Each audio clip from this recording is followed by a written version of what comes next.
What's up, guys? My name is Kerbin Face, and this is my buddy Mind Racer, and this is Coldfire Tech.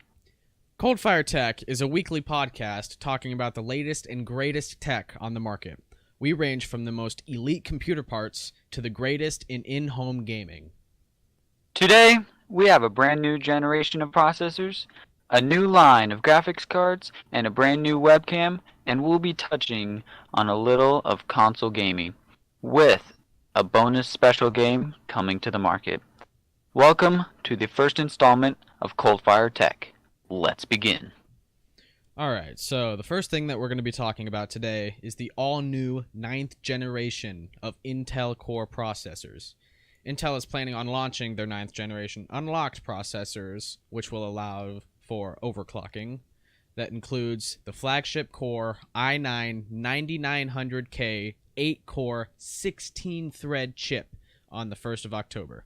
The new 9th generation processors include the Intel Core i9-99K with 8 cores and 8 threads. 16 threads, my bad. The Intel Core i7-97K with 8 cores and 8 threads. The Intel Core i5-96K with 6 core and 6 threads. Last generation's i5 processors only had the quad-core chip compared to the new generation with 6 cores. So you get an extra 2 cores. Intel states that they will be keeping the quad-core to the i3 model of their processors.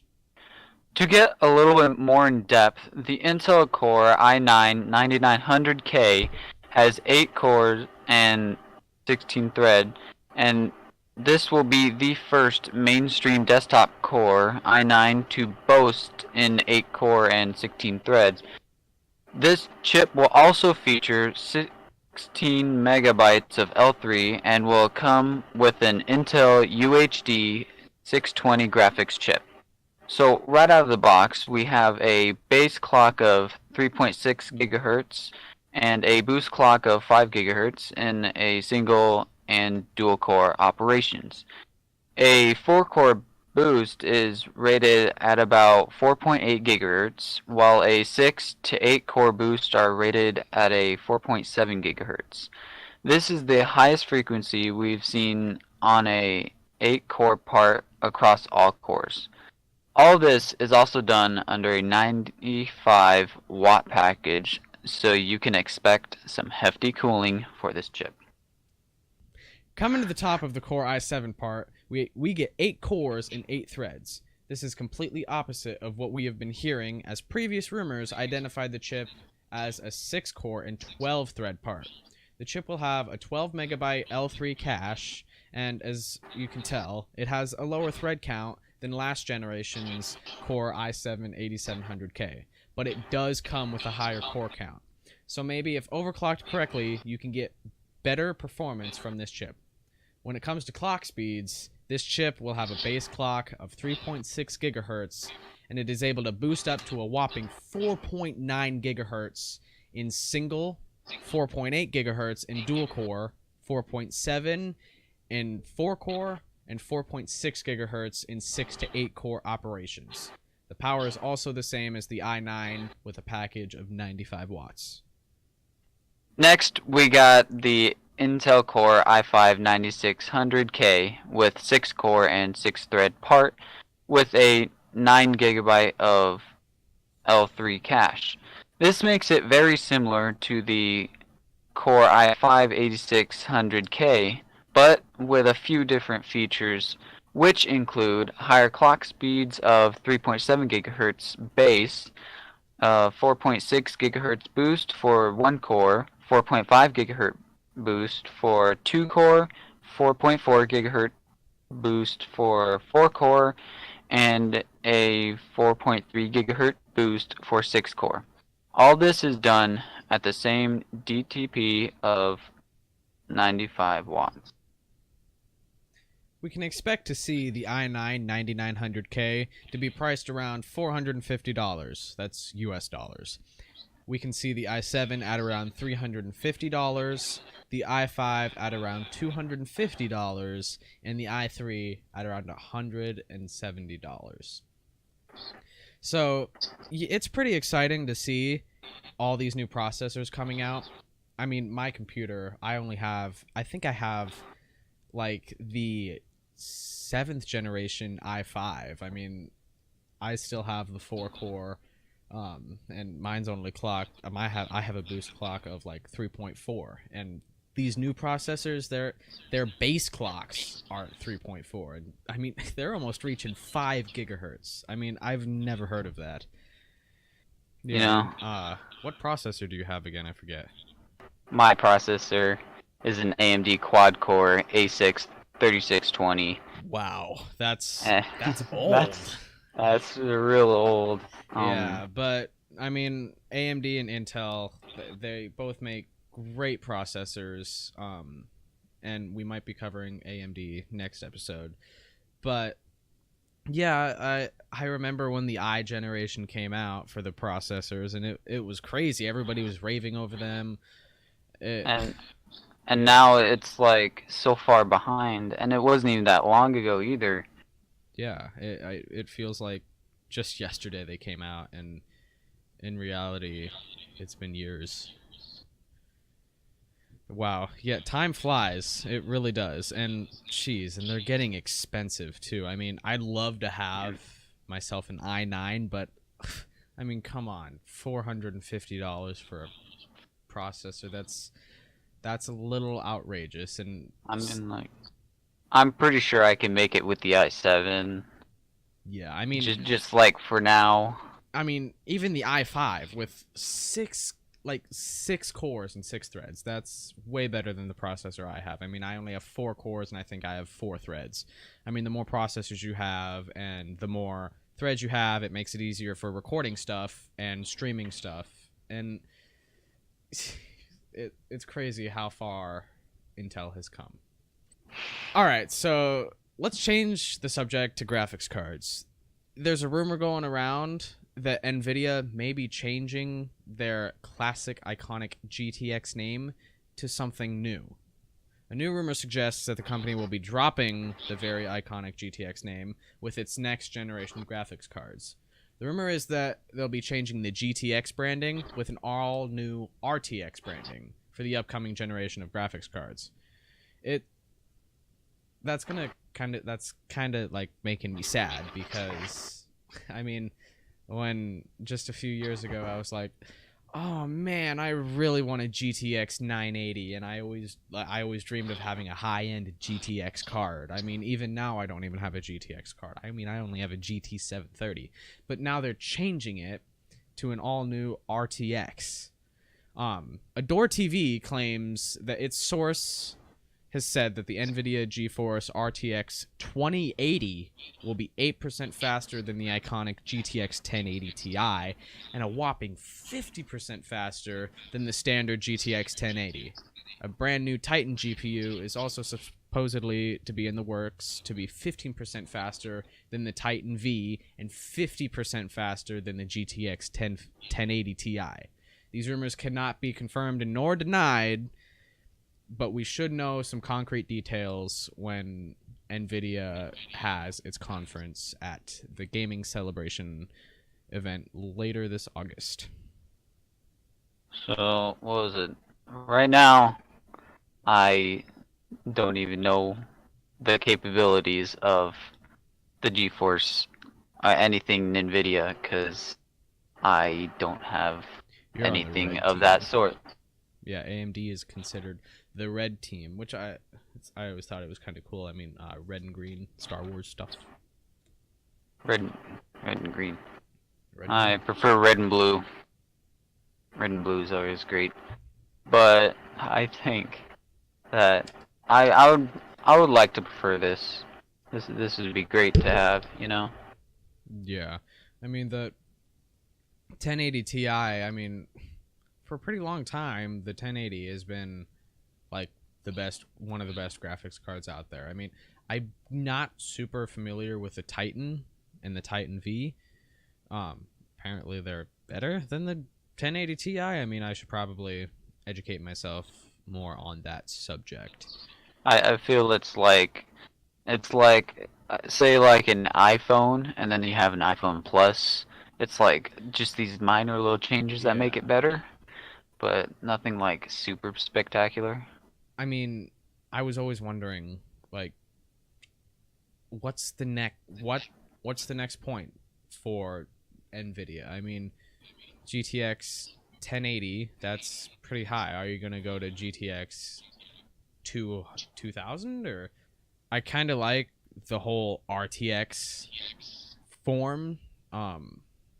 That could be cool. I mean, some people, they really like Nvidia and they might not agree with the whole change, and we never know. This is just a rumor. It could be true and it could not be true. We don't know this, but we will know for a fact at the GeForce Gaming Celebration later this month. Okay, so now next on our list we have a brand new webcam from Razer, and this webcam is the Razer Kio. It's a very unique camera in that it has a LED light ring that is attached to it. So Really? instead of having like a whole bunch of lighting and all this other stuff, you could just have it right there, and it even fluctuates the light that it produces so that it fits the surrounding light around you. This camera has a video resolution of 1080p at 30 fps, 720p at 60 fps, 480p at 30 fps, and 360p at 30 fps. It has a still image resolution of 2688 by 1520, Wow, which so is that's almost a 4K camera. exactly, and it's a tiny, not tiny, but It's like a little circular camera, right? yes, Yeah. and it has a diagonal field of vision of 81.6 degrees, so that's pretty wide range. Yeah, that's pretty good for a standard streamer. Yeah, it also includes a image resolution of 4 megapixels and can do high FPS HD videos, so definitely something for a gamer who does record like Yeah. that. I mean, it sounds like it's an amazing camera. I mean, I'm looking at pictures of it right now. It looks sleek. It has a very, very sleek design. It's and I very love it. clean, It is. and it doesn't like it doesn't distract anything. It's just there. Yeah, I mean, Yeah. I like the clip that clips onto your monitor. It does look a little confusing. It's kind of like a stand with like a clip on it.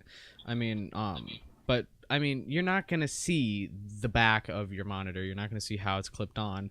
But the front of it, it looks very nice. It looks sleek. It looks modern. It's clean, and I like that about my products that I buy. What was it? It also has a default resolution of 4:3 aspect ratio, in which there will be little to no distortion as the light shifts around you. Wow, And that's the that sounds the camera fantastic. is also able to accurately tune colors to like fit your skin tone and to project it more as if it were real life than it was something else. Really? It also has a built-in enhanced autofocus, so footage is more precise, seamless, and sharp. Wow. Yeah. Cameras are really coming a long way with the whole autofocus thing. I mean, my old webcam, it was a really old thing. Crap, I forget the name of it. I can't think of the name of it right now, but I think it recorded at like 30 FPS at 480p. It wasn't a very good camera, and I looked like a potato. But it's good to see that Razer is continuing to pump out these gaming products for gamers. And I love their slogan, "For gamers by gamers." That's something that's really cool. And I don't know if you noticed, but it's become a thing now to where like pictures are everywhere. Almost everything requires a camera. Yeah. And with YouTube and Twitch, just the video platforms, they're getting bigger and bigger, and more people are going to need reliable cameras. And the Razer Kaio looks like a very reliable camera. I mean, I'm looking at reviews by like these top streamers like Jericho. He's saying that it looks great and that he's shocked. That's crazy. And I mean, $100. I mean, I spent like 20 on my first webcam, but $100. If you're really into streaming, I think this might be for you. I prefer not to stream like that. I just do even recording videos. some normal things. Yeah, I mean, everybody loves Raymond. I don't know. I lost track of my thought. All right, let's change the subject into budget home gaming or console gaming. I mean, me personally, I prefer PC gaming over console gaming because I mean you can just do so much more with PC, but console gaming is a lot more affordable. I mean, sure you could kill a console killer. I mean, kill a console killer. Wow, I'm not doing good right now. Sure, you can build a PC that's a console killer for about the same price, but if you want something that's really, really decent, and it's not super expensive, I say you go pick up a console. I mean, everybody has their own opinion about them, but there are certain consoles out there that heed your most important, like, what you want in a console. So, if you're looking for a portable type console, and its portability is really high, I suggest you go pick up the Nintendo Switch. I mean, I personally have one. It's in my hand right now. I love it. It's sturdy. It feels sturdy. It doesn't feel cheap. The screen, it's pretty clear. It has, I'm pretty sure it's a 1920 by 900p screen, so it's not quite 1080p, but it's close. It has a featured dock, so you can plug it into your TV or a monitor, and you just drop the console into the dock, and it goes straight to your TV, which is awesome. And when you need to go, or it's time to go, you just plug your controllers into the side and pick it up, and you're out of there. You're gone. And you can take it with you wherever you go. It has a 2-hour battery life span. If you're playing a graphic-intensive game like Breath of the Wild, you can play at max screen brightness for about 2 hours before it's time to put it back on the charger. So it makes for a perfect console to take on long car rides, maybe a plane ride, or just something you can take to school. I mean, personally, I wouldn't suggest taking it to school. I mean, it might get stolen, but hey, you do you. And it has a ton of fun games. Like I said, Breath of the Wild's a great game. If you're not into Zelda, you could go into Mario. Super Mario Odyssey's on there. And, of course, the iconic Super Mario Kart 8. It's not Super Mario Kart. It's Mario Kart 8. But you know what I mean. If you're more of a visual person, like, you prefer how the game looks, because nowadays games are very high graphically. That's like the minimum expectations that it has to exceed a certain, like, almost 4K now. You might want to get an Xbox One X.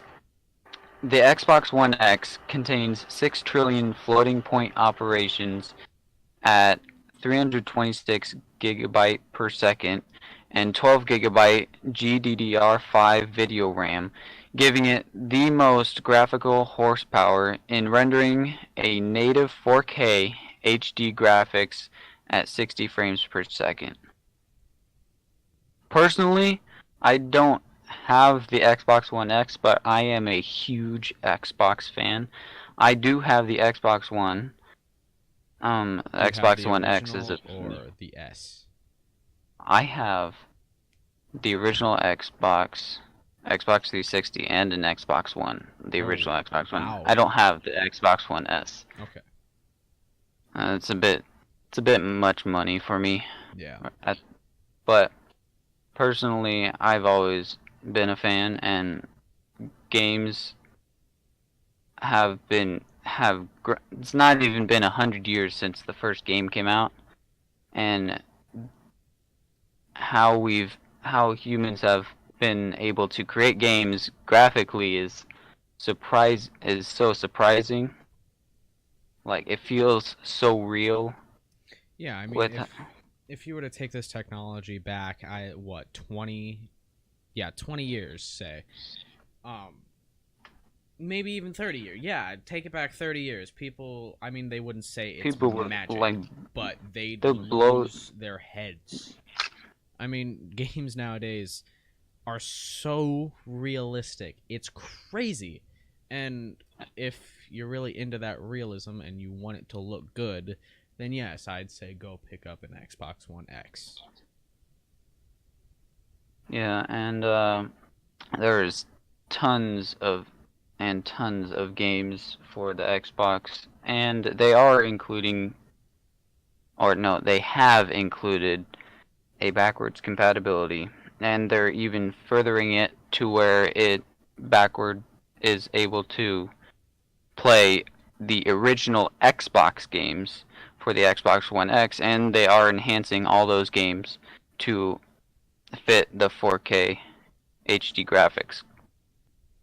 This makes super popular titles, including Call of Duty, World War II, and Battlefield, Halo. All of these are now enhanced to 4K, making them look infinitely more beautiful. Yeah, and Xbox, I don't have much experience on the Xbox. I mean, I have a little on the original Xbox 360. And yeah, I always thought video game. I mean, you if you put the original Zelda in front of me, I'll think, "Oh yeah, those graphics are good." I mean, I think any video game has decent graphics. I mean, it's a video game. I may be biased, but I love video games, and if you really want that high end realism, I'd say yeah, an Xbox.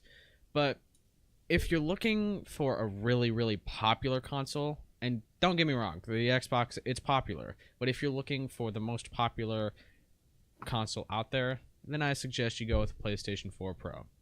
The PlayStation 4 Pro has close to 64 million units sold worldwide. The Pro version of the PlayStation 4 antes up the frame rates for its PS4 game counterparts, which brings many of the games up to 60 FPS, bringing 4K high definition gaming and video streaming, as well as twice the GPU power of the standard PS4 system. PS4 gaming library also contains over 1,600 games, all of which can be played in high definition with the Pro version. The PS4 Pro also serves as a good DVD player, a streaming device, and a music player. It has a built-in Blu-ray player, and due to its mass popularity, there's always someone online willing to play with you, so you never ever miss out on the fun. But if you're more of a family person, I suggest you go with a Nintendo Wii U. It's a very, very kid-friendly device, with most of its titles rated E for everyone. The Wii U uses a gamepad controller with a screen on it, much like the Nintendo Switch, and it's a pretty fun game. It has a lot of classic Nintendo games on it. So if you're more of a family person, or if you're buying a starter console for your kids, I suggest you go pick up a Wii U. It's pretty good. Even though you might be tempted to buy a Switch, a Wii U will keep them, like, depending on how little the kids are, they could be kept at home. As for the Wii U, a sitting console and not one that it has a portable ability. Yeah, and if you're trying to decide between the two, the Nintendo Switch, its graphics are much better than the Wii U, but the Wii U has almost twice as many games out for it. I mean, the Nintendo Switch is only like a year and a half old. It's still relatively new. And yeah, if you're looking to get a console for your kid, I say you do the Wii U instead because it's much more sturdy than the Switch and there are tons of games on it. If you're looking for a console and you don't want to spend a lot of money, and you want to save the best value, then you might want to go with the Xbox 360E. At just under 200 US dollars, there's no better current gaming console that you could get than the Xbox 360E. Though the Xbox 360 has spanned multiple models, the Xbox 360E console comes with all the essentials: a wireless controller, a built-in Wi-Fi, and a 1-month Xbox Live Gold. Though it only holds 4 gigabytes, the Xbox 360E console is expandable with an added-on media hard drive up to 500 gigabytes. The Xbox 360E is a nice staple in the current gaming console market with over 12,360 games in its library and counting. Yeah, I do remember when the Xbox 360 came out. I was still pretty young, very young actually, and my older stepbrother, I remember he got Call of Duty Black Ops 1 on it, and it was for Christmas, and I remember we had a theater room at the time, and I remember just sitting on the couch in there watching him play Black Ops 1. And I mean, personally, I think Black Ops 1 is the best Call of Duty out there, and I just remember thinking, wow, this is amazing because I had the PlayStation 2 right before we got that Xbox 360, and I mean, yeah, I thought its graphics were good, but when I saw the Xbox 360s, I mean, I just had a little child's mind, but my mind was blown away. It was incredibly like clear. It was awesome, and I loved it. Yeah, I totally, because Xbox 360 was the first console that I did play, and I remember the first game that I did play on it, one of my favorite games, which was Guitar Hero 3 Legends of Rock. And That's a great game. yeah, it was like the best time that I've ever had, and I've always stuck to Xbox ever since. Yeah. See, I honestly, I probably would have stuck with Xbox, but unfortunately something happened and well, not unfortunately, I quite enjoyed it. But something happened and we didn't have the Xbox anymore. And I remember I had to go back to my little PlayStation 2, and I remember playing Mercenaries, Playground of Destruction on it, and Spyro. Dude, Spyro was awesome. And Spyro was great. I remember playing Spyro. yeah, and Guitar Hero 3, I had actual like PlayStation 2 guitars for Guitar Hero 3. And I remember we lost our TV as well, and I was playing on this like dinky little TV that I picked up at Goodwill for $1, and it had a green tint on it. And I mean, I didn't have a lot, but I played the hell out of my PlayStation 2 because it's all I had to do. I mean, sure, I read and everything, but when I wasn't doing that, I was playing on my PlayStation 2.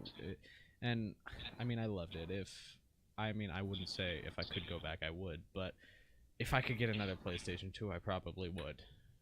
You know, often most people don't know this, but it was the biggest thing now is online games, and what's weird is that it was the Xbox 360 and the fact that there was an Xbox Live and it allowed players to connect with other people across a great span on different consoles to be able to play with each other. Yeah, I mean, that's one thing. And that's what started most online play. Yeah, and I mean, that's where this is where I think PlayStation did it better. In order to play online, you had to pay for a membership, and I thought that was crap. So when I finally saved up enough money to buy a PlayStation 3, I that's probably why I did end up buying it, was because I probably would have gone with an Xbox, but because you had to pay to play online with other people, I thought it wasn't worth it. I mean, it took me like 3 years to save up for my PlayStation, and I just thought, well, I'm not going to be able to afford this every month. I mean, how much was it every month? Wasn't it like $20? It was 10. Oh, it was only 10. Well, still, I mean, my dad didn't really want to pay an extra $10 a month for me to play video games online with other people. So, I mean, I went to the PlayStation 3, and I mean, yes, don't get me wrong, I love the Xbox.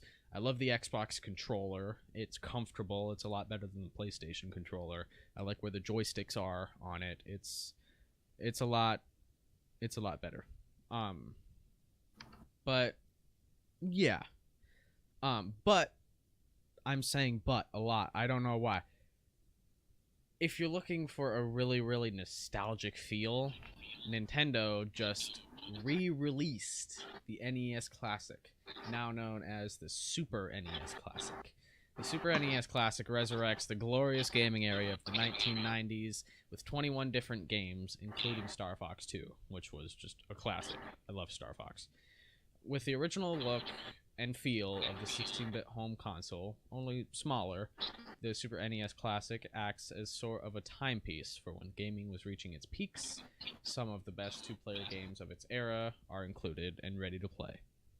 Some of these games include Super Mario Kart and Street Fighter II Turbo. Street Fighter was awesome. I love Street Fighter. A defining game such as Mega Man X, Earthbound Kirby. Wait, was that a game? Earthbound Kirby? No, it was just Earthbound. My bad. It was just Earthbound, and then Kirby Superstar and Super Mario RPG return as well. And any gamer wanting to relive their youth or introduce new gamers to a simpler time when the internet was just first starting out and it wasn't so chaotic, I really recommend you pick up this classic piece. I remember when the internet first started out. Well, not literally. I'm a bit too young for that. But the only real thing that was played online, I believe, was World of Warcraft. Oh my gosh. I mean, I played World of Warcraft for a while, but I could only do it whenever I was at my mom's house because she's the one that had the computer.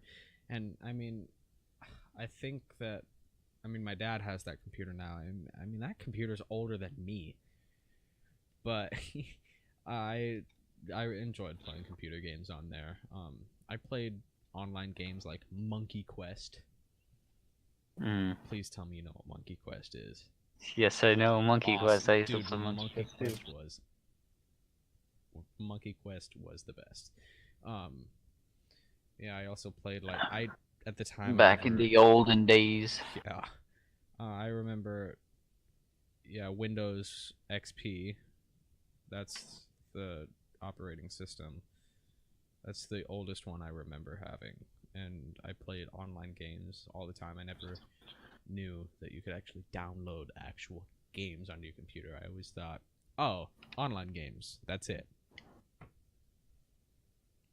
I used to have a Windows Vista. Oh wow, Windows Vista, even older. Windows Vista. Yeah, but in the topic of PC gaming, I think it's time to talk about the secret unveiling.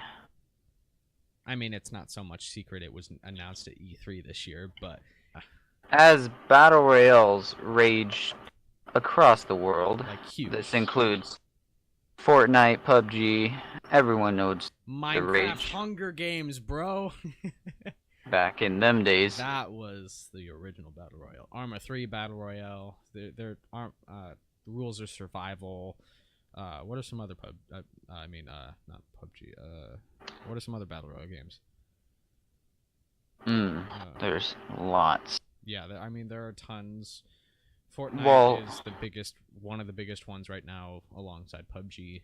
But we have uncovered the new look at Battle Royales. The Battle Royale to end all Battle Royales.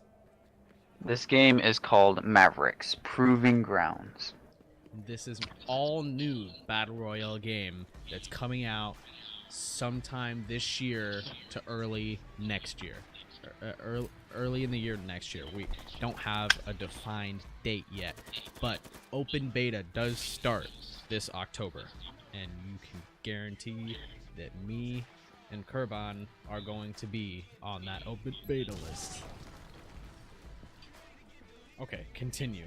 What is this game? Alright, so the traditional 100-player Battle Royale is about to be squandered to a little pulp, as it is said that Mavericks Proving Grounds is to hold over 1,000 players in one massive map.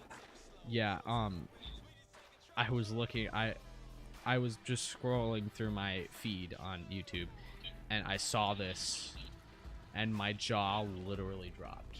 I went to the website immediately after watching the video, and I think it's like a 15 kilometer by 15 kilometer, it's either 15 or 20 kilometer map. I mean, most Battle Royale maps, they're only 4 to 6 kilometers in length. I mean, holy crap, that's more than triple the size, and 1,000 players. That's insane. I mean, this game is Mavericks claims to be redefining Battle Royale with a world of unparalleled fidelity, epic scale, comprehensive destruction, rich tracking information, wildlife, dynamic weather, and daytime cycles with unlimited accessibility. I mean, that's what I like. Is I did beta test a different game though that did have a dynamic weather and daytime cycle, and it was phenomenal. Is that I think I know what you're talking about. I tested it with you too, right? Yes, you did. Yes. So in Taiwan, it's you might have heard of the Chinese gaming company Tencent Games. They made PUBG Mobile. They're currently creating a PUBG type game too, a battle royale game that sounds a lot like this game. It's called Ring of Elysium or Europa. I'm not sure if I'm saying that right, but I know that one of its names is Ring of Elysium. I mean, this game, me and Kurban, we've played it for hours. We got wins on it. It was awesome. It was super realistic, and yeah, I'm hoping. I really like the dynamic weather because I hope they do make it like it is, how it does affect, like wind actually affects your shot, Yeah. and how rain makes you see less. And I mean, yeah, in Ring of Elysium, there, I remember me and Kurban, we were in, it was like the final stages of the game, and we were trapped in this little barn house in the middle of a field. We were doing duos, and 3 other duo squads were hounding on our barn in the middle of a frickin' typhoon. So there was thunder, there was wind, the barn was shaking, and you could just see the gunfire shots firing in at us. And that one game is one I will always remember because that was our very first duo win. And yep, one thing that I really liked about this game is Mavericks. It sounds like it's going to be a very, very resource-heavy game. it's also gonna be super intense. Yeah, I mean 1,000 players. That's huge. I mean, I personally don't think it's ever going to get to 1,000 players. I mean, maybe when it first releases, but I mean, 1,000 players a game. That's a lot. You need Yeah, tons of people. the only problem I have with 1,000 players is if the game's not big enough, you may only get one game every like 40 minutes or so. And that's another thing. I mean, a 20 by 20 kilometer map is good for 1,000 players. But if you're, I mean, I remember reading it was like anywhere from 400 to 1,000. If you're only putting 400 people into that big of a map, games are going to drag out and not be as fun. I mean, nobody likes spending 10 minutes looting where nobody's at, spending another 30 walking around trying to find people, and spending the next 30 seconds getting shot and killed, having to do it all over again. And you might not even find a game until Yeah. like an hour later, But depending on how many people play. yeah, and this game, it sounds like it's going to be a very, very resource demanding game with all of its, with how big the map is, the textures, the dynamic weather, everything like that. And that's one thing where I really liked Ring of Elysium. Me and Kerbon, we don't have very good computers. In fact, we have bad computers. But we could run this game smoothly. Well, semi-smoothly. I mean, smoothly for one person might be very different for than smoothly to us. Smoothly for one person could be like 100 FPS. Smoothly to us, I like am 30. I am used to, because I've played a lot of old games and they're not initially like fast like Yeah. the games are now. So I'm kind of used to, if it's like 10 frames, I'm used to it. I could play it, but Yeah. Um. if it's heavily resource demanding, I don't know if it's going to be for everyone. Yeah. Because resource resource demanding means you need pretty good computer parts, and there aren't a whole lot of people out there that can afford like a $2,000 computer that could run this game at high settings or max settings. But that's one thing I really liked about Ring of Elysium was how well it was optimized. Me and Kerbon could run that game relatively smoothly. I mean, it was playable for us. And I have PUBG as well. And what I don't understand is Ring of Elysium looks so much better than PUBG, but I can't run PUBG. I literally can't run it. So I really hope that they make this game for everyone. Like every type of computer could run it. So back to the actual game. Mavericks is putting a lot of emphasis on the exploring aspect of their new game. They claim to provide the players with an unprecedented immersive experience, with the whole handcrafted areas where one can expect an issue, like traps. They're stating that you can like trap areas and stuff, and that will provide a thrilling experience. Whether Yeah, you're scaling, okay, what? I've seen gameplay of it, and I have noticed that there is a lot of objects to hide behind, but also to get trapped in. Yeah, this game, I'll include footage of the game over the video, but this game looks amazing. And all these different regions, like they have isles, they have highlands, lowlands, forests, coasts, all different types of like biome type areas, and that'll provide a very fun experience for a game like that. Well, I think we've covered enough, so all those who feel very interested in 1,000 player Battle Royale and a massive map. Check out Maverick's Proving Grounds. We'll put a link in the description. Yeah, that's gonna be a thing. Well, that's gonna conclude our very first episode of Coldfire Tech. If you did enjoy, please don't forget to like, subscribe, and share.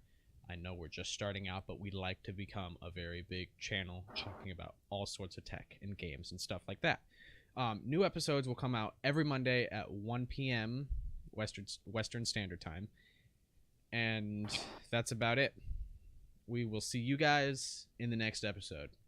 Bye-bye.